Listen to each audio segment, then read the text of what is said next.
SSC মামলায় বৃহস্পতিবার রায় ঘোষণা করেছে সুপ্রিম কোর্ট। চাল থেকে কাঁকড় আলাদা করা যায়নি, সেই কারণে 2016 এসএসসির গোটা প্যানেল বাতিল করে দিয়েছে দেশের শীর্ষ আদালত। আর যার ফলে এক নিমেষে চাকরিহারা হয়েছেন প্রায় 26,000 শিক্ষক, শিক্ষিকা এবং শিক্ষাকর্মী। তারপরেই শুরু হয়ে গিয়েছে রীতিমতো হাহাকার। তবে এরপরেই মহা সমস্যায় পড়েছেন রাজ্যের বিভিন্ন স্কুলের কর্তৃপক্ষ। একসঙ্গে এত চাকরি বাতিল হয়ে যাওয়ায় কোনো স্কুলে 1-2 জন, আবার অনেক স্কুলে তো একসঙ্গে 7-8 জন শিক্ষক, শিক্ষিকা বা শিক্ষাকর্মীর চাকরি চলে গিয়েছে। বিশেষ করে মহা ফাঁপড়ে পড়েছেন বহু স্কুলের প্রধান শিক্ষক, শিক্ষিকারা। অন্যান্য শ্রেণী তো বটেই, বিশেষত দ্বাদশ, একাদশ শ্রেণীর বিষয়ভিত্তিক ক্লাস এবার নেবেন কে, তা নিয়ে চিন্তায় ঘুম উড়েছে তাঁদের।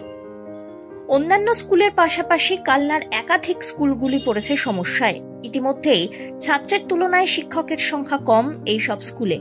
তারপর শিক্ষক বাতিলে স্কুলগুলিতে পড়ানোর ক্ষেত্রে আগামী দিনে আরও সমস্যায় পড়তে হবে। এদিন কালনা মহারাজা উচ্চ বিদ্যালয়ে পৌঁছে দেখা যায় স্কুলের 6 জন শিক্ষকের চাকরি বাতিল হয়েছে প্যানেলে। ফলে প্রায় 1800 এর উপর পড়ুয়া নিয়ে আগামী দিনে কিভাবে তারা ক্লাস করাবেন, মহা সমস্যায় পড়েছেন তারা। এবার কিভাবে ছাত্রছাত্রীদের ক্লাস নেওয়া হবে তা নিয়ে রীতিমতো মাথায় হাত পড়েছে ভারপ্রাপ্ত প্রধান শিক্ষকের। আমাদের এই স্কুলে বর্তমান টিচার সংখ্যা 36। আচ্ছা, বলছি কি ছাত্র সংখ্যা 1800 প্লাস। আজকে যে সুপ্রিম কোর্ট রায় দান করেছে, এর মধ্যে কতজন শিক্ষক আপনার স্কুলের মানে তারা চাকরি গেছে আর কি? স্কুল আসার পর, স্কুলে থাকাকালীনই সংবাদ মাধ্যম মারফত জানতে পারি, দূরদর্শনের খবর যেটা শুনতে পারি, আমাদের কাছেও কিছুটা জানতে পারি। তাতে আমাদের 2016 এই স্কুলে কাজে যোগ দিয়েছিলেন 6 জন শিক্ষক। তাদের সকলের কি মানে হচ্ছে চাকরি গেছে? 2016 অনুযায়ী 6 জন। যদি খবর মহামান্য আদালত যেটা দিয়েছে 6 জন করছে, তাহলে তাদের হয়তো চাকরি থাকবে। এই যে এই চাকরি না থাকলে কি আপনার স্কুলের পঠন-পাঠনের কোনো প্রভাব পড়বে? ভয়ঙ্কর অসুবিধায় পড়বে, ভীষণ অসুবিধা। কেননা ছাত্র সংখ্যা আমি মোটামুটি বললাম 1800। তারপর সরকারি ইংলিশ মিডিয়াম বিভাগটা আছে, সেখানে কিছু আমরা নিজেরাই রেখেছি শিক্ষক শিক্ষিকা, ওটা চলে। কিন্তু এখানে 5ম থেকে 9ম শ্রেণী পর্যন্ত প্রত্যেকটা শ্রেণীর 3টে করে সেকশন, 15টা সেকশন, 10ম শ্রেণীর 2টো সেকশন।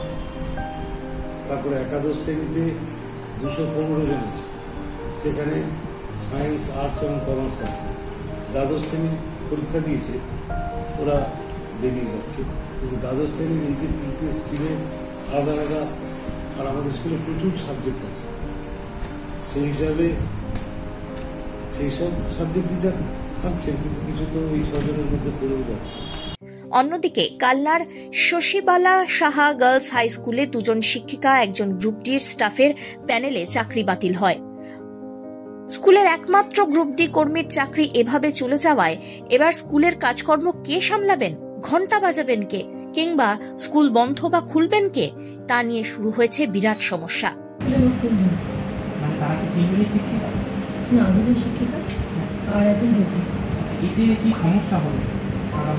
সমস্যা তো অবশ্যই হবে, স্কুল চালানোর সমস্যা হবে।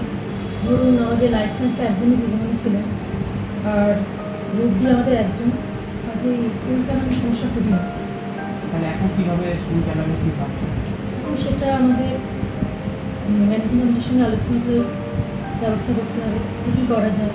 সেই সব টিচারের জায়গায় যদি অন্য কোনো পার্ট টাইমার রেখে ব্যবস্থা করে স্কুলটা তো চালাতে হবে। তবে আমাদের যেহেতু আর্থিক সঙ্গতি সেরকম নেই, আমাদের স্কুল ছোটো স্কুল, আমাদের সেই ব্যাপারেও একটা অসুবিধা দেখা যাবে। কতজন স্টুডেন্ট আছে? স্টুডেন্ট মোটামুটি আপনাদের 500 অ্যারাউন্ড। কালনার হিন্দু বালিকা বিদ্যালয়ে 6 শিক্ষিকার চাকরি গিয়েছে এই প্যানেলে। 7ই এপ্রিল থেকে স্কুলে পরীক্ষা। কিভাবে পরীক্ষা নেবে স্কুল, সে বিষয়ে দিশেহারা স্কুলের প্রধান শিক্ষিকা। উল্লেখ্য, যোগ্য এবং অযোগ্য চাকরি প্রার্থী আলাদা করা যায়নি। তাই 2016 সালের এসএসসি পরীক্ষার প্যানেল বাতিল করেছে সুপ্রিম কোর্ট। তবে একদিকে যেখানে রাজ্যের মূল সমস্যা বেকারত্ব, পাশাপাশি দীর্ঘদিন ধরে বন্ধ রয়েছে স্কুলে নিয়োগ প্রক্রিয়া, সেখানে এমন ঘটনায় টালমাটাল অবস্থা রাজ্যের শিক্ষা ব্যবস্থায় তা এক কথায় বলা বাহুল্য।